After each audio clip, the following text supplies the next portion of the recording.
බැසිල් රාජපක්ෂ වෙන මම ශ්‍රී ලංකා ප්‍රජාතන්ත්‍ර සමාජවාදී ජනතාවගේ ආණ්ඩුක්‍රම ව්‍යවස්ථාවට ආරක්ෂා කොට අනුගමනය කරන බවටද මම කතා කරන්නේ මේ පර්යේෂණ නිලධාරියා පිළිබඳව.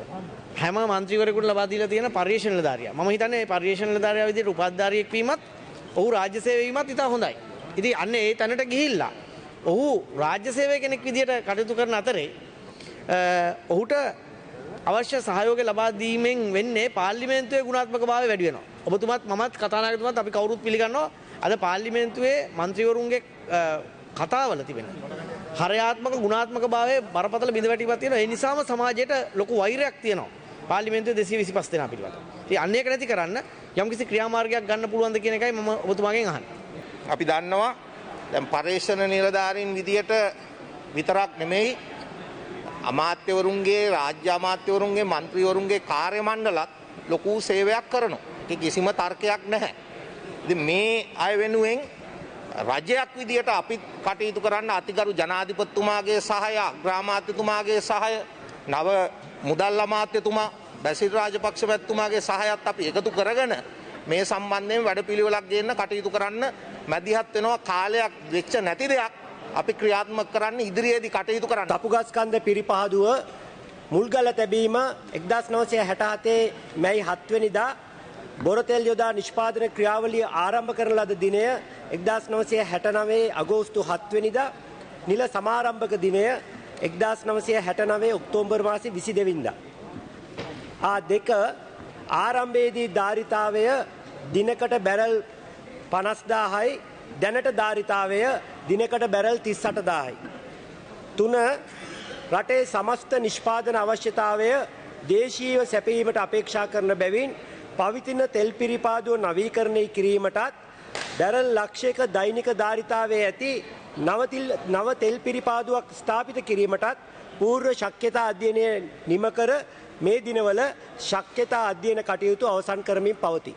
කරු ඇමතුමනි ජූලි මාසේ 27 වෙනිදා ඉරිදා දෙවයින පත්තරයේ තිබෙනවා ඇමරිකානු තානාධිපතිවරයා ඔබතුමාට බලපෑම් කරනවා මේ ටෙන්ඩර් ඉල්ලන්න කියලා. මොකද ඇමරිකාවෙන් ඔබතුමාට බලපෑම් වැඩි. නිසා මේ ඇමරිකාව මේ බලපෑම් කරලා ඉල්ලන්නේ එක්කෝ ඍජු ඇමරිකාවද එහෙම නැත්නම් ඇමරිකාවත් එක්ක සම්බන්ධකම් තියෙන තවත් පුරවැසියන්ද? ඒ නිසා ඔබට මේ අමාත්‍යාංශයේ සහ මේ දේශපාලනයට යම් ගැටලුවක් තිබෙනවද? ඒ කෙසේ වෙතත් වගකිය යුතු බුද්ධිමත් ඊයේ කිව්වා වගේ ශක්තිමත් ඍජු තීන්දුව ගන්න ඇමතිවරයෙක් හැටියට ඒ බලපෑම් යටතේ මේ ටෙන්ඩරේ ලබා දීමට ඔබ සූදානම්ද? මම මේ තානාපතිවරුන් මාව හමු වෙලා කරපු සාකච්ඡා පිළිබඳ ගරු අග්‍රාමාත්‍යතුමාටත් අතිගරු ජනාධිපතිතුමාටත් දැනුවත් කරා. ඒ තානාපතිවරු තමන්ගේ රටේ දැවැන්ත සමාගම් වෙනුවෙන් පෙනී සිටිමින් මට ඉදිරිපත් කරපු අදහස් දැක්වීමවලදී මම ඒ තානාපතිවරුන්ට ලිඛිතව දැනුම් දුන්නා. ලංකාවේ මේක ලංකා ඉතිහාසයේ දැවැන්තම ව්‍යාපෘතිය මේක කොහොම කරත් විවිධ චෝදනාවලට ලක් වෙන්න පුළුවන්. ඒ නිසා මම මේක විවෘත ටෙන්ඩර් කැඳවීමකින් ලංකාවට වඩාත් වාසිදායක ටෙන්ඩරයේ තියෙන කෙනාට තමයි ලබා දෙන්නේ. ඔබටත් පුළුවන් ඒ ටෙන්ඩරයට සහභාගී වෙන්න කියලා ඒ තානාපතිවරුන්ට ලිඛිතව මම දැනුම් දීලා තියෙනවා. ඇමරිකානු තානාපතිවරිය මට ලියුමක් කිව්ව බවත් ඇත්තයි. මා හමු වුණු බවත් ඇත්තයි. ඒ සාකච්ඡාවේ සිදුණු දේවල් පිළිබඳ මම ගරු අග්‍රාමාත්‍යතුමාත් අතිගරු ජනාධිපතිතුමාත් මේ වෙනුවට දැනුවත් කරලා තියෙන්නේ. ඔබට මම එක සාතිකයක් දෙනවා. කිසිවෙකුගේ බලපෑම් වලට මම යට වෙන්නේ නැහැ. ඉතින් ගරු ඇමතුමනි දැන් මේක දිගින් දිගටම පාඩු ලබන ආයතනයක් බවට පත් වෙලා තියෙනවා. දැන් කෝටි 65000ක විතර ණයක් තිබෙනවා. ඒකෙන් මේ මාස 6-7 තුළ මට අපට අනාවෘච්ච තොරතුරු අනුව කෝටි 30000ක ණය ඔබතුමාගේ කාලය තුළ ඔබතුමා අරන් තිබෙනවා. මේ වගේ වැඩ පිළිවෙලක් තියදී අපි දකිනවා කරු ඇමතුමනි දැන් මේ මිල වැඩිවීම තුලත් විශේෂයෙන්ම ලෝක වෙළඳ පොලේ ඩොලරේ ඉහළ ගියට සාපේක්ෂව බැලුවම ඔබතුමා ඒ කාලේ විපක්ෂයේ ඉන්නකොම තාම තෙල් අඩුවට දෙන්න පුළුවන්. ඒක ගත්තොත් උදාහරණයක් කරු කතානායකතුමනි දැන් පෙට්‍රෝල් 92 ගත්තොත් ඔබතුමාලා ඒ වැඩි කිරීම 159ට වගේ වැඩි කරලා තිබෙන්නේ කරු ඇමතිතුමනි අලාභයේ රුපියලක් රුපියල් 1.60ක් එකතු කරලා පරිපාලන වියදම් එකතු කරලා ඒ වගේම ලාභයේ රුපියල් 6.40ක් එකතු කරලා බද්ද රුපියල් 39ක ගහලා එතකොට ඔය කවුරුත් එන්න ඕනේ නෑනේ කරු ඇමතුනේ. ඔබතුමාට පුළුවන් ඔය මුදල ටිකක් අඩු කරලා දාලා ඔබතුමාට අපකීර්තියටපත් වෙලා තියෙන දේ නිවැරදි කරගන්න. එහෙම යම් යෝජනාවක් නැද්ද? එහෙම නැත්නම් හෙට අනිද්දා ඇවිල්ලා මේක අඩු වුණාට පස්සේ ඔබතුමාගේ මේ වැඩ පිළිවෙලට එන කාරණේ පිළිබඳව අහන්න කරු කතාවද? අපිට මේ තෙල් ප්‍රශ්නේ අර්බුදයට තියෙන්නේ ක්ෂණික විසඳුම් නෙවෙයි මධ්‍යකාලීන සහ දිගුකාලීන විසඳුම්. අපි මේ ඔබතුමා කලින් ආපු ප්‍රශ්නෙට අපි දුන්න පිළිතුර ඇටියට ඉදිරි වසර දෙකමාර ඇතුළත අපේ රටේ සමස්ත තෙල් අවශ්‍යතාවය රට තුලම පිරිපාදු කරගන්න පුළුවන් වෙනවා. වසරකට ඩොලර් මිලියන 350ක් ඒ හරහා අපි ඉතුරු කරගන්න බලාපොරොත්තු වෙනවා. මහාචාර්ය ජී.එල්. පීරිස් අධ්‍යාපන ඇමතුමාගෙන් දැනගන්න කැමති මේ 2021 අගෝස්තු මාසේ තියන්න තිබිලා ඔක්තෝබර් 4 වෙනිදාට කල් යනවායි කියන උසස් පෙළ දරුව තමයි සෝචනීයම ශිෂ්‍ය කණ්ඩායම ඉතිහාසයේ 87 89න් පස්සේ. ඒකට හේතුව මේ කණ්ඩායම සාමාන්‍ය පෙළ ලිව්වේ 2018. පන්ති පටන් ගත්තේ 2019 අප්‍රේල් ප්‍රහාරය නිසා අධ්‍යාපන කටයුතු අඩපණ වුණා. 2021 කොරෝනා නිසා අඩපණ වෙලා තියෙනවා. ඉතින් ඒ ශිෂ්‍යයෝ දෙමව්පියොත් දිගින් දිගටම ඔබතුමාලටත් කතා කරනවා අපිටත් කතා කරනවා. එයාගේ ඉල්ලීමක් තියෙනවා. ඔන්ලයින් අධ්‍යාපනයත් යම් කිසි මට්ටමකට කරගන්න බැරි වෙච්ච නිසා මේ විභාගයේ ඔක්තෝබර් මාසේ පවත්වන දිනය ගැන යලි සමාලෝචනය කරන්න කියලා එක පැත්තකින්.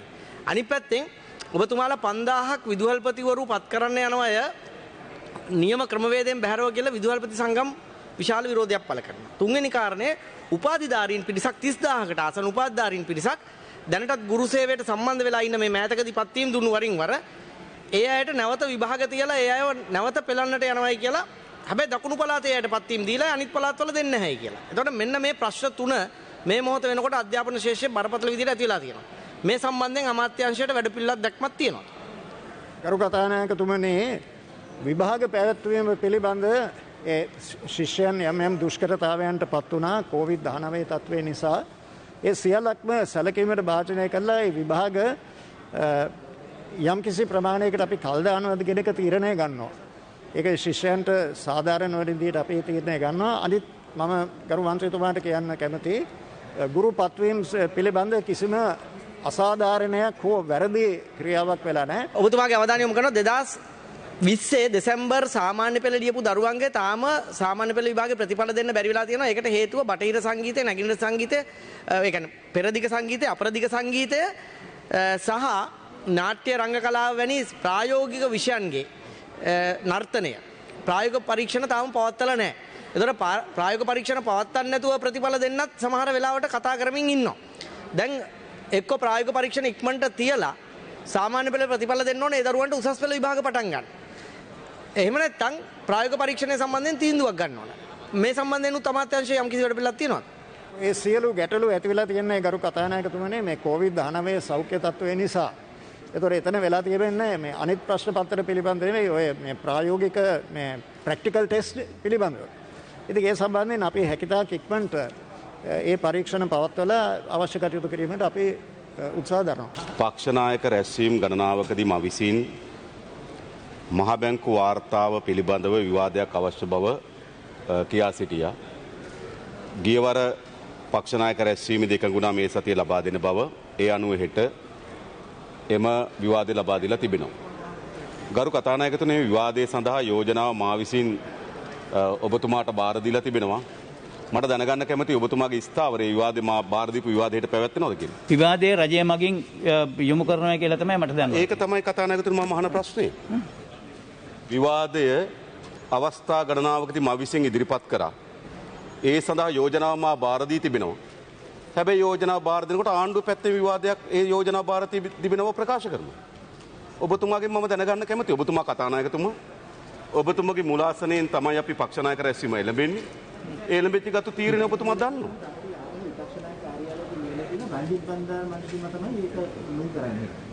ඔව් ඒක දැන් හෙට කරනවාද ඒක? ඉවරදි කරනවා. හෙට රංජිත් බණ්ඩාර මැතිතුමා ඒක මේ යෝජනා ඉදිරිපත් කරන්න සූදානම්ින් ඉන්නවා. පැහැදිලි කතාවට පැහැදිලි වුණේ නැහැ.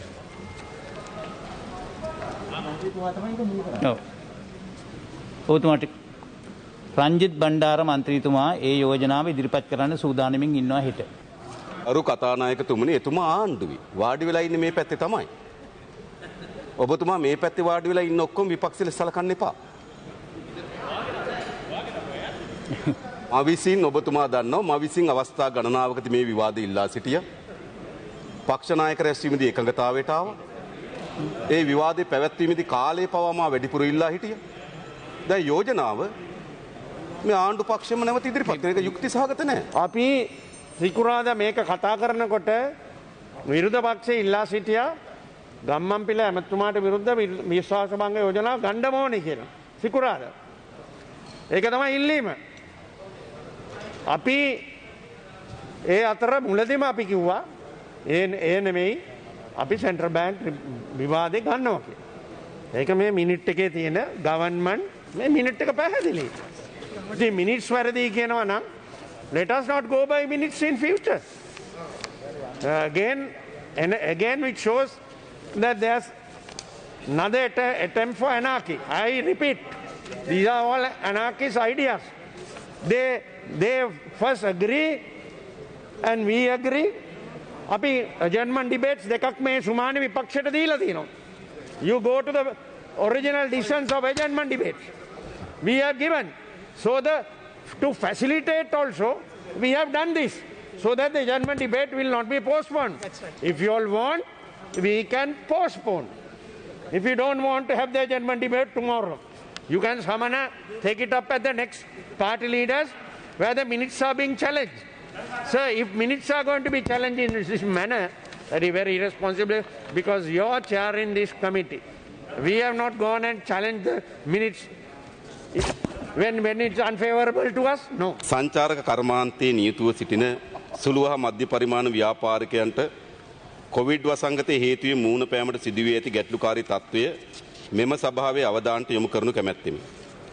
සංචාරක ශේෂ්ත්‍රයේ සේවා සපයන්නන්ගේ හා වෘත්තිකයන් ලෙස කටයුතු කරමින් ජීවනෝපාය සලසාගත් විශාල පිරිසක් කොවිඩ් වසංගත තත්ත්වය තුළ වසරකට වැඩි කාලයක් Tamanගේ ආදායම් අහිමිවීම හේතුවෙන් විශාල පීඩාවකට පත්ව සිටිනවා. මා දන්නවා සංචාරක ඇමතුමත් මුදල් රාජ්‍ය අමාත්‍යතුමත් පහුගියදා මීට සතියකට පමණ පෙර සාකච්ඡාවකුත් පැවැත්වුවා එම සංගම් සමග. මොවුන් බොහෝ දෙනෙකු නිශ්චිත සමාජ ආරක්ෂණ ක්‍රමවේදයකට හිමිකම් නොකියන අතර ඒක නමුත් ආරක්ෂණ ක්‍රමවේදයක් නෑ ඔබතුමා දන්නා විශ්‍රාම වැටුපක් හෝ අර්සාදකයක් හෝ එමුකුත් නැහැ. ඔවුන්ට මෙතරම් කාලයක් ආදායම් අහිමිවීම දරාගත හැකි තරමේ ආර්ථික හැකියාවක්ද නැහැ. විශේෂම රජයේ විවිධ සහන දෙන බවට ප්‍රකාශ පත් කළද ඒවා බොහෝමයක් ඔවුන් වෙත ලැබී නැහැ. විශේෂයෙන්ම අපි දන්නවා කාමරයක් දෙකක් බැංකු ණයක් අරගෙන හදාගත්තු අය සේවකයෙක් දෙන්නෙක් තියාගෙන කුඩා සංචාරක ව්‍යාපාරික නීතිවිද්‍ය අයගේ ආදායම් සියල්ල අහිමි වී තිබෙනවා. උන්ට බැංකු පොලි හිර වෙලා තිබෙනවා. මා විතර ගාල්ලේ හික්කඩු ප්‍රදේශේ නේද විශාල රජගම ප්‍රදේශ විශාල ප්‍රශ්නයක් හැටියට මේක මතුවලා තිබෙනවා. විශේෂයෙන් තම ගැටලු ආරම්භය ඔවුන් විසින් ඉල්ලා සිටින ලද කෙටි කාලින හා දිගු කාලින සහන මෙතෙක් ඔවුන් වෙත ලැබී නොමැති බවද ඔවුන් විසින් කනස්සල්ලෙන් පසු වෙනවා. විශේෂයෙන් බැංකු ණය ලීසින් පහසුකම් වෙනුවෙන් සහන ලැබූ අයද අධික පොලි අනුපාතයක් මෙන්ම පොලියටද පොලි අය කරන ක්‍රමවේදයක් නිසා පීඩාවට පත්ව සිටිනවා. ඔබතුමා දන්නවා මේ ලීසින් වාරික කල් දාන්න කියලා කිව්වට ඇත්තටම සිද්ධ වෙලා තියෙන දේ තමයි කල් දමන ලද වාරිකවලද නැවත පොලියක් අය කිරීම. කරු කතානායකතුමනි අපි මේ අවුරුදු 3ම කරේ පැලස්තර දාන එක විතරයි. මේකට ස්ථිර විසඳුමක් ලබා දෙන්න ඕනේ. මට මතකයි මම මේ ස්ථිර විසඳුමක් ලබන්න මේ සහන ලබා දෙනවා වගේම නැවත වතාවක් සංචාරක ශේෂ්ඨය ආරම්භ කරන්නම වෙනවා. නැත්නම් මේකේ යැපෙන මිලියන 3ක් වගේ ප්‍රමාණයක් අද ඉතා අසන්න තත්ත්වයට පත් වෙලා තියෙනවා. මට මතකයි මම මේ සංචාරක ව්‍යාපාරය ආරම්භ කරන්න යනකොට සමාජ මාධ්‍යවල සමහර විපක්ෂයට සම්බන්ධ පුද්ගලයන් විසින් සංචාරකව ගම් වලට આવොත් ගහලා එලවන්න කියලා කිව්වා. සමහර අවස්ථාවන් වලදී මේක සංචාරකයන්ගෙන් කොයිත් බෝ වෙලා තියෙනවායි කිව්වා. මම ඉතා වගකීමෙන් කියනවා සංචාරක බුබුලු හරහා ලංකාවට ආපු සංචාරකයන් කිසිම රැල්ලක් හෝ ඒකේ බෝවීමක් වෙන්න ඉඩ තියලා නැහැ. ඒ වගේම අපි ඒක රටට බරක් නොවන පරිදි සංචාරකයන්ගෙන් හෝටල් වලට විතරක් නෙමෙයි යම් අසනීය වුන්ට කොයිත් වසංගත හැදුනොත් ඒ සඳහා ප්‍රතිකාර කරන රක්ෂණ ක්‍රමයක් හඳුන්වලා දීලා මෙතෙක් කල් ආපු සියලු දෙනාම ඒ රක්ෂණ ආවරණය හරහා තමයි කටයුතු කරේ. ඒ නිසා ඒක මම සන්තෝෂ වෙනවා මේ ශේෂ්ඨයේ හිටපු සියලු දෙනා මේක ආරම්භ කරන්න ලොකු මහන්සියක් ගත්තා. නමුත් මේ තුන්වෙනි රැල්ලත් එක්ක යම් පසුබෑමකට ලක් වෙලා තියෙනවා. ඊයේ රෑ ඉඳන් අලුත් ගයිඩ්ලයින්ස් ඉදිරිපත් කරලා තියෙනවා සෞඛ්‍ය අමාත්‍යාංශයෙන්. ඒ අනුව වැක්සින් 2 ගහලා එන අයට කොරන්ටයින් වෙන්න නැතු එළියට යන්න පුළුවන්. දෙවෙනි කාරණාව ඒ අය දවස් 7කින් ගන්න ඕනි. ගරු කතානායකතුමනි විදේශ කටයුතු විශේෂයෙන්ම මේ වන විට ලෙබනන ඉතිහාසයේ නොවිරු තරම් දැවැන්ත ආර්ථික අර්බුදයක් ඇති බව ඇතැම් විට මේ ගරු සභාව දන්වා විය හැක. ශ්‍රී ලාංකිකයන් වන අපට මේ වැදගත් වන්නේ ලාංකිකයන් 45,000ක පමණ ප්‍රමාණයක් ලෙබනන්හි සේවය කටයුතු බැවිනි. ඉන් වැඩිම දෙනෙක් ගෘහසේවිකාවන් වන බව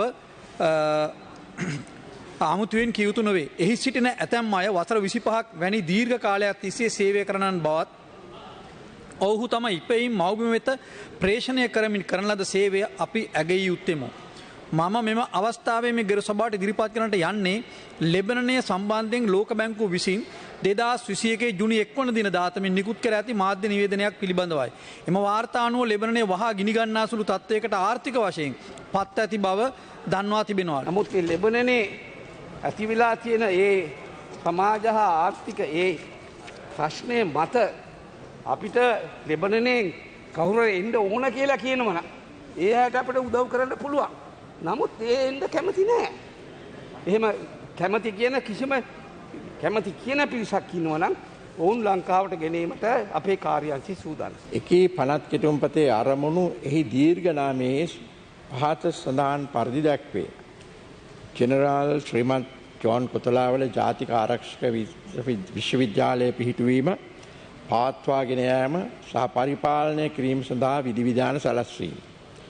විශ්වවිද්‍යාල මට්ටමෙන් උසස් අධ්‍යාපනය ලබා දීම කඳවල වත්තා එහි ඇති චංචල දේපල විශ්වවිද්‍යාලය වෙත පැවරීම සඳහා විධිවිධාන සැලැස්වීම 1981 අංක 68 දරන ශ්‍රීමත් ජෝන් කොතලාවල ආරක්ෂක විද්‍යාලය පනත පරිච්ඡින්න කිරීම ඒ හා සම්බන්ධ වූ ඊට ආංශාංගික කරුණු සඳහා විධිවිධාන සැලැස්වීම. විශ්වවිද්‍යාලයේ අරමුණ එකී පනත් කෙටුම්පත මගින් ස්ථාපිත කිරීමට යෝජනා කරන ලද ජෙනරල් ශ්‍රීමත් ජෝන් කොතලාවල ජාතික ආරක්ෂක විද්‍යාලය එහි 4 වන වගන්තියේ දැක්වෙන පරිදි පහත සඳහන් අරමුණු වලින් සමන්විත වෙනවා. සන්නද්ධ වෘත්තියට කැඩේට් නිලධාරියන් හඳුන්වා දීම සඳහා පහසුකම් සැලසීම සහ ඔවුන්ට සන්නද්ධ හමුදාවල අධිකාරියට පත් කිරීමට පෙර සන්නද්ධ වෘත්තියට අදාළව ඔවුන්ගේ දැනුම සහ නිපුණතා වර්ධනය කිරීම සඳහා ඔවුන් යොමු කිරීම.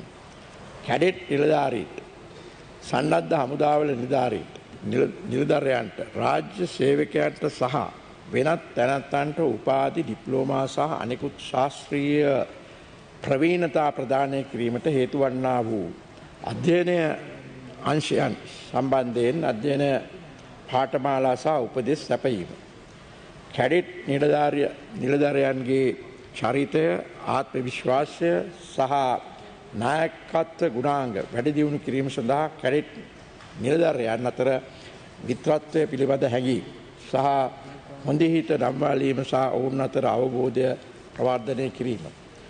එවැනි අධ්‍යයන පාඨමාලා හැදෑරීම සහ උපදෙස් පිළිපැදීම සඳහා කැඩෙට් නිලධාරියන් රාජ්‍ය නිලධාරියන් සහ වෙනත් තැනැත්තන් ඇතුළත් කර ගැනීම සහ අධ්‍යයන අංශයන්හි ලැබූ ප්‍රවීණතාවය සහ එම අධ්‍යයන ක්ෂේත්‍රවල Honorable Minister, you have another 2 more minutes. කර ගැනීමේ කාර්ය සඳහා තව මේක අවසන් වෙන කාලය ඉලා කාර්ය සඳහා විභාග පැවැත්වීම. නමුත් හේතු 3ක් තියෙනවා අපිට මේ පනතට එකඟ වෙන්න බැරි ප්‍රධාන හේතු 3ක් තියෙනවා. KNDU-හි ස්වයං නියාමනය KNDU සිස්සුන්ට ලැබෙන අධ්‍යාපනයේ ගුණාත්මක භාවයට දීර්ඝකාලීන බැලුවොත් අපි හිතනවා අනතුරක්. මොකද අධ්‍යාපනයේ නියාමනයයි අධ්‍යාපනයේ සැපයුම්කරු පැහැදිලිව වෙනස් විය යුතුයි. පැහැදිලිව වෙනස් විය යුතුයි. එතකොට මෙතන ගවර්නින් කවුන්සිල් එක ගැන කතා කළා, පාලක මණ්ඩලය ගැන කතා කළා. පාලක මණ්ඩලයේ සංයුතිය දැන් ඇමතිතුමා මෙතන පාර්ලිමේන්තුවේ සඳහන් කළා. ඉතින් අපි විශ්වාස කරනවා උසස් අධ්‍යාපනයේ විෂය පිළිබඳව විශේෂඥයෙකුත් පාලක මණ්ඩලය තුල සිටිය යුතුයි කියන එක අපි විශ්වාස කරනවා. මොකද මේක දැන් මිලිටරි ඇකඩමියක් නෙමෙයි, මේක විශ්වවිද්‍යාලයක් කරන්න තමයි මේකේ අදහස තියෙන්නේ.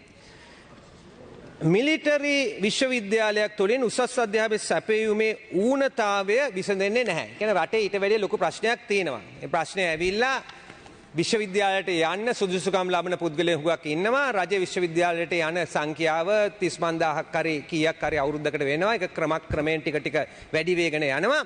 නමුත් ඒ ප්‍රශ්නේ විසඳලා නැහැ. මොකද සුදුසුකම් ලබනවා යන්න තැනක් නැහැ. ඒ අයට යන්න තැනක් නැහැ. මොකද අපි ඒ විශ්වවිද්‍යාලයේ උපාධි දීම රජයට සීමා කරලා තියෙනවා. දැන් වටකුරු විදියට අපි වෙන පසදුරෙන් ඒ උපාධි ලබා ගන්න තමයි දීලා තියෙන්නේ. අපි මේක ගැන හුඟක් හිතන්න ඕනේ. මේක වෙනස් කිරීමක් අවශ්‍ය වෙනවා. උසස් අධ්‍යාපනයේ සිවිල් සිසුන්ගේ බුද්ධිමය නිදහස සීමා කරන එක සුදුසු නැහැ. ඔවුන්ගේ පෞද්ගලික සංවර්ධනයට ඒක තර්ජනයක් වෙනවා. සමස්ත අධ්‍යාපනයක් වර්ධනය කිරීම සඳහා නිදහස හා බුද්ධිමය අවකාශය පුළුල් කරන්න අවශ්‍යයි. එහෙම තමයි පුද්ගලයෙක් වර්ධනය වන්නේ. පළමුව KNDU-හි දිගුකාලීන ගුණාත්මක භාවය පවත්වා ගැනීම සඳහා අපට චෙක් ඇන්ඩ් බැලන්ස් එකක් තුලනය හා පරීක්ෂාවක් තියෙන්නට අවශ්‍යයි. මේ වර්තමාන පනත් කෙටුම්පත විශ්වවිද්‍යාල ප්‍රතිපාදන කොමිසන් සභාවේ විෂය පටියට පිටින් විශ්වවිද්‍යාලයක් පිහිටු වීමයි. විශ්වවිද්‍යාල ප්‍රතිපාදන කොමිසන් සභාවට මුකුත් කරන්න බෑ. ඒගොල්ලන්ට කිසිම අධීක්ෂණයක් නැහැ. කිසිම මැදහත් වීමක් කරන්න බෑ. ඒක නෙවෙයි ගරු චමල් රාජපක්ෂ මහතුමා ඉදිරිපත් කරපු පනතේ නීතිමය විපාකය. දැන් මේ පනත යටතේ කොතලාවල ආරක්ෂක විශ්වවිද්‍යාලයේ පාලක මණ්ඩලය ස්ථාපිත වෙනවා 18 වන වගන්තිය. දැන් ඒ වගන්තියේ පැහැදිලිව සඳහන් වනවා විශ්වවිද්‍යාල ප්‍රතිපාදන කොමිෂන් සභාවේ සමාජිකයෙක් අනිවාර්යෙන් සිටිය යුතුයි කියලා. ඒක තමයි ගවර්නින් බොඩි එක. පාලක මණ්ඩලය ඒකයි. පාලක මණ්ඩලයේ සංයුතියට අයත් වනවා විශ්වවිද්‍යාල ප්‍රතිපාදන කොමිෂන් සභාවේ සමාජිකයෙක්. මම මේ ගැන කතා කරා සභාපතිතුමාට. මහාචාර්ය සම්පත් අමරතුංග මහතුමාට. එතුමා කිව්වා ඒ සාකච්ඡාවලට එතුමා යනවා. එතුමා ඒකේ සමාජිකයෙක්. ඒතර විශ්වවිද්‍යාල ප්‍රතිපාදන කොමිෂන් සභාවේ සභාපතිතුමා කොතලාවල ආරක්ෂක විශ්වවිද්‍යාලයේ ඉහළම පරිශ්‍රදය වන පාලක මණ්ඩලයේ සමාජිකයෙක්. අධ්‍යාපනය කියන්නේ රටක ඉතාමත් වැදගත් දෙයක්, සියලු දෙනාටම බලපාන දෙයක්. ඒ වගේ අවස්ථාවක තමයි අද මේ ශ්‍රී ලංකාවේ මේ කොතලාවල ඩිෆෙන්ස් යුනිවර්සිටි පනත යටතේ ලංකාවේ අධ්‍යාපන ශාස්ත්‍රයට නැවත වරක් අත තැබීමක් තමයි සිදු වෙන්නේ. මේකේ ප්‍රතිවිපාක ඉදිරි කාලයේදී දැනගන්න පුළුවන් කියන එක මේ රජය හොඳින් මතක තියාගන්න ඕනේ. අද ගත්තොත් එහෙම අපි හමුදාව මිලිටරි එක මිලිටරයිසේෂන් ත්‍රිවිධ හමුදාව සියලු දේටම මේ රටේ සම්බන්ධයි. heavy militarization is happening throughout Sri Lanka. අපි බැලුවොත් එහෙම දැන් අද කොවිඩ් පාලනය කරන්නේත් ත්‍රිවිධ හමුදාවෙන්. අපි දකිනවා කවුද අපේ හමුදාපතිතුමා ත්‍රිවිධ හමුදාපතිතුමා හමුදාපතිතුමා ත්‍රිවිධ හමුදාවෙන් කොහොමද කොවිඩ් පාලනය කරන්න කියලා කියන්නේ. ඒ වගේම තමයි අද law and order ලංකාවේ නීති හා සාමය පාලනය කිරීම පිළිබඳවත් හමුදාව ත්‍රිවිධ හමුදාව තමයි කරන්නේ. ලංකාවේ නීති හා සාමය කියන්නේ පොලිසිය බාර දෙයක්. මේක ත්‍රිවිධ හමුදාවට යන්න ඕනේ. ඊටාත්ම කරගන්න බැරි තත්ත්වයක් ආවත් තමයි ත්‍රිවිධ හමුදාවට යන්න. හැබැයි අද law and order පාලනය කරන්නේත් ත්‍රිවිධ හමුදාවෙන්. මම දැක්ක මේ ඊයේ පෙරේදා තවත් ආටිකල් එකක් Directorate for Agriculture and Livestock හමුදාව විසින් ඇග්‍රිකල්චර් හා ලයිව්ස්ටොක් සම්බන්ධවත් යම්කිසි ඩිපාර්ට්මන්ට් එකක් පටන් අරන් කියලා ඇග්‍රිකල්චර් වලටත් අත තියලා තියෙනවා කියලා අපිට දකින්න පුළුවන්. දැන් මෙතන මිලිටරි නිලධාරීන්ට මිලිටරිය පිළිබඳ තීරණ ගැනීම ගැන අපිට කිසි ප්‍රශ්නයක් නැහැ. නමුත් මිලිටරියක් තියෙන්නේ මිලිටරි නොවන දේවලුත් තියෙන්නේ. ඒ දෙක අතර වෙනසක් තියෙන නිසා. අධ්‍යාපනය තුළට මිලිටරි සංස්කෘතියක් එන එක කොච්චර භයානකද කියන එක මම හිතන්නේ ගරු ජී.එල්. පීරිස් ඇමතිතුමා හොඳටම දන්නවා. අපි ලංකාව මේ අවුරුදු ගානක් තිස්සේ ලීමා ඩෙක්ලරේෂන් කියන එකට අපිත් අත්සන් කරලා තියෙනවා. ලීමා ඩෙක්ලරේෂන් එකේ කියලා තියෙන්නේ අධ්‍යයන නිදහස ගැන. අධ්‍යයන නිදහස කියන්නේ ඇත්තටම අදහස් ප්‍රකාශ කිරීමේ තියෙන නිදහස. ඒක ඇත්තටම අර්ථකථනය කරනවා විශ්වවිද්‍යාලයක් තුළ නව දැනුම නිෂ්පාදනය කිරීමට නම් දේවල් විවේචනය කිරීමට, දේවල් ප්‍රශ්න කිරීමට බලය ඉන්න අයගේ හෝ බල අධිකාරිය අපහසුතාවයට පත්වෙන විදිහේ වුණත් ප්‍රශ්න කිරීම කරන්න අනිවාර්ය වෙනවා. ඒක හරහා තමයි අපි අලුත් දැනුම නිෂ්පාදනය කරන්නේ. අලුත් දේවල් ගැන අපිට කතා කරන්න පුළුවන් වෙන්නේ. නමුත් මිලිටරි ෆ්ලේවර් එකක් සහ මිලිටරි සංස්කෘතියක් තුළ තියෙන අධ්‍යාපන ආයතනයක කොහොමද ඒ ප්‍රශ්න කිරීම කරන්න වෙන්නේ? මිලිටරි ආයතනයක අනිවාර්යයෙන්ම එහෙම එකක් කරන්න බෑ. ඒක වෙනස් සංස්කෘතියක්. නමුත් උසස් අධ්‍යාපන ආයතනයක තියෙන්න ඕනේ ඊට වඩා හාත්පසින්ම වෙනස් සංස්කෘතියක්. දැන් කාට හරි කියන්න පුළුවන් මෙම විශ්වවිද්‍යාලයේ තියෙන මිලිටරි සංස්කෘතියක් නෙවෙයි කියලා.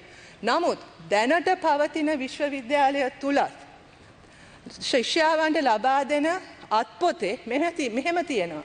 ඒ අත්පොතේ තියෙනවා ශිෂ්‍යාවන්ට විවාහ වෙන්න තහනම්. හදිසියේවත් ශිෂ්‍ය කෙනෙක් ගැබ් ගත්තොත් විශ්වවිද්‍යාලයෙන් අයින් වෙන්න ඕනේ. මොකක් හෝ විදියකට රැස්වීමක් තියන්න හෝ එකතු වීමට උපකුලපතිවරයාගෙන් අවසර ගන්න ඕනේ. මෙම පනත හැටියට ස්ටුඩන්ට් යූනියන් එකක් පවත්වාගෙන යන්න අවසර නැහැ. දැන් මේක විශ්වවිද්‍යාලයක්ද එතකොට? කොහොමද අපි මෙහෙම සංස්කෘතියක් තුල මෙහෙම පාලනයක් තුල විශ්වවිද්‍යාලයකින් බලාපොරොත්තු වන අරමුණු කොහොමද අපි ඉෂ්ට කරගන්නේ? බෝම්බ පුපුරනකොට අපේ 29000ක් මැරිලා 14000ක් ආබාධිත වෙනකොට එතකොට හමුදාව හොඳයි. ගම් වතුරක් එනකොට එතකොට හමුදාව හොඳයි. නාය යනකොට එතකොට හමුදාව හොඳයි. කොවිඩ් වසංගතී ආශ්‍රිතයේදී අවදානම් කළේ ආශ්‍රිතයන් සොයනකොට හමුදාව හොඳයි. නමුත් ඒ හමුදාවට PhD එකක් දෙනකොට ඒකට විරුද්ධ වෙනයි. අපි දැක්කා පෞගිය කාලේ ක්‍රිකට් ක්‍රීඩකයෝ එංගලන්ත ගිහිලා විනිවිදව කටයුතු කරනවා. හැබැයි එංගලන්ත සංචාරය අසාර්ථක වෙන්න ඒ ක්‍රිකට් ක්‍රීඩක තුන්දෙනා විතරක්ම වක් කියන්න ඕනේ නැහැ. හැබැයි සමස්ත ක්‍රියාවලියේ කොහරි දුර්වලතාවයක් තියෙනවා. හැබැයි ක්‍රිකට් ක්‍රීඩාව විතරක් නෙවෙයි පරිහානියට පත් වෙලා තියෙන අද අපි දිගින් දිගටම දකිනවා. දැන් මේ පසුගිය දිනක අපි දැක්කා අපි ඇහුවා මේ සුගතදාස ගෘහස්ත ක්‍රීඩාංගණේ නවත්තලා තියෙන සමහර අපේ තරුණ මල්ල ක්‍රීඩකයෝ මත්පැන් බීලා මේ ඔලිම්පික් තරඟයක් අතලඟ තියෙද්දි නොඑක් ආකාරයේ විෂම ලෙස හැසිරෙනවා. මේ තරුණ ක්‍රීඩකයන්ගේ පෞද්ගලික ජීවිතවලට අත ගන්න අපිට අවස්ථාවක් නැහැ. හැබැයි ඔබ නියෝජනය කරන්නේ මේ රට. මේ රට නියෝජනය කරන අවස්ථාවක මෙහෙම හැසිරෙන එක යුක්ති සහගතද කියන ප්‍රශ්නයක් තියෙනවා. ඉතින් ඒ සම්බන්ධයෙන් ඔබතුමා ගත්ත ක්‍රියාමාර්ගය ගැන අපි අහන්න කැමති. අපි ක්‍රීඩකයන්ගෙන් ඉල්ලා සිටිනවා ඔබ නියෝජනය කරන රට වෙනුවෙන් ඔබට කරන්න පුළුවන් උපරිමය කරන්න කියන කාරණේ මේ අවස්ථාවේ මතක් කරන්න කැමතියි. පැහැදිලිව ඉදිරි කාල සීමාව තුළ දිගු කාල සැලැස්මක් කෝචින් ස්ට්‍රක්චර් එකේ යම් යම් වෙනස් වීම් වෙයි. අපි උත්සාහ කරනවා දේශීය පුහුණුකරුවෝ ගේන්න. ඒ සඳහා මේ වෙනකොටත් අරවින්ද ඩිසිල්වා මැතිතුමා සාකච්ඡා කරන් යනවා ක්‍රිකට් පාලක මණ්ඩලයත් එක්ක. ඒ ස්ට්‍රක්චර් එක ක්‍රියාත්මක වීම තුළ මේ ක්‍රීඩාවේ ජයග්‍රහණ වලට අපිට යන්න පුළුවන්. හැබැයි සාධාරණ කාලයක් මේ තරුණ ක්‍රීඩකයන්ට අපි දෙන්න ඕනේ. හැබැයි සාධාරණ කාලයක් දෙනවා කියන එකේදී අසීමිත කාලයක් නෙවෙයි සාධාරණ කාලයක් විනය කියන කාරණේ ප්‍රමුඛතාවය ඕනෑම ක්‍රීඩකයෙක් ක්‍රිකට් වෙන්න පුළුවන් මල්ල ක්‍රීඩා වෙන්න පුළුවන් විනය කඩ කෙරුවොතින් ඒ සඳහා අපි ක්‍රියාත්මක වෙනවා විතරක් නෙවෙයි ඒ ගන්න තීන්දුව කිසිම හේතුවක් මත හකුල ගන්න අපි කටයුතු කරන්නේ නැහැ. ක්‍රීඩකයා ලෝකේ කෙතරම් දක්ෂතා දක්වපු ක්‍රීඩකයෙක් වුණත් රටේ ගෞරවය අගෞරව වෙන විදිහට කටයුතු කරනවා නම් රටේ කීර්තිනාමයට අගෞරව වෙන කටයුතු කරනවා නම් ඒ සඳහා විනය ක්‍රියාමාර්ග අපි ගන්නවා. මල්ල ක්‍රීඩාව සම්බන්ධිනුත් සුගතදාස අධිකාරියෙන් අපිට වාර්තාවක් එවලා තියෙනවා. අපි කමිටුවක් පත් කරනවා රාජ්‍ය අමාත්‍යාංශ ලේකම්තුමාගේ ප්‍රධානත්වයෙන්. ඒ කමිටුවේ දෙන නිර්දේශයන් මේ වෙනකොට සුගතදාසගේ කමිටුවෙන් අපිට විනය කඩ කිරීම සම්බන්ධයෙන් පැහැදිලිව සාක්ෂියක් අපි ඉදිරිපත් කරලා තියෙනවා. එය අපි ක්‍රියාත්මක කරන්න කටයුතු කරනවා කියන මතක් කරනවා. කරු මූලාසනයේ മന്ത്രിතුමනි අපි වගකීමෙන් කියනවා ගෝඨාභය රාජපක්ෂ ජනාධිපතිතුමා නිවාස ඇමති විදියට ගරු අග්‍රාමාත්‍යතුමාට වගකීම ලබා දීලා තියෙනවා උතුරු නැගෙනහිරට විතරක් මිලියන 7000ක ගෙවල් හදන්න. මේ වෙද්දී සියලු නිවාස හැදීගෙන යනවා. ඒ වගේම ගිය වසරේ විතරක් අපි නිවාස 3000ක වැඩ කටයුතු අවසන් කරලා ජනතාවට බාර දුන්නා. මෙතන තියෙන ප්‍රශ්නයක් මම ඔබතුමාගේ දිස්ත්‍රික් කමිටුවට ආවා. ඔබතුමා එදා ওই ප්‍රශ්නේ ගෙනාවා. ඔබතුමා ඒ ගෙනාපු ප්‍රශ්නේ මම දිස්ත්‍රික් කමිටුවේ ඉඳලා ගරු മന്ത്രിතුමනි එළියට එන්න කලින් නිවාස 50 ගානක වසන්තම්පුරවල නිවාස 50 ගාන 100% වැඩ අවසන් කරලා අද මිනිස්සු සන්තෝෂෙන් ජීවත් වෙනවා. ඒ දරු පවුල් හරියට සන්තෝෂෙන් ජීවත් වෙනවා. අපි එහෙම පංගු පේරුව බැලුවේ නැහැ. ඒ නිසා අපි ඒ ආකාරයෙන් කටයුතු කරනවා. ඒ වගේම කිව්වා උතුරේ ජනතාවට මෙන්න මේක තමයි හරිම කනගාටුදායක කතාව. ඔබතුමාගේ කතාවේදී කිව්වා උතුරේ ජනතාවට දෙන්නේ ලක්ෂ 6යි දෙන්නෙක් ඉන්නවා නම් කියලා. හැබැයි මතක තියාගන්න මුළු රටේම ගෙවල් හදනවා. 12000ක් ගෙවල් හදලා තියෙද්දි දකුණේ සියලු දෙනාට දුන්නේ ලක්ෂ 6යි. ඔබ තමුන්නාන්සේලාගේ උතුරේ ජනතාවට ලක්ෂ 10 වෙනකම්ම 3 දෙනාට වැඩි පවුල් වලට දුන්නා. දකුණේ 10 දෙනෙක් හිටියත් දෙන්නේ ලක්ෂ 6යි. ඒ නිසා විශේෂත්වයක් දක්වලා ඔබ තමුන්නාන්සේලාගේ දිස්ත්‍රික් වලට කටයුතු කරා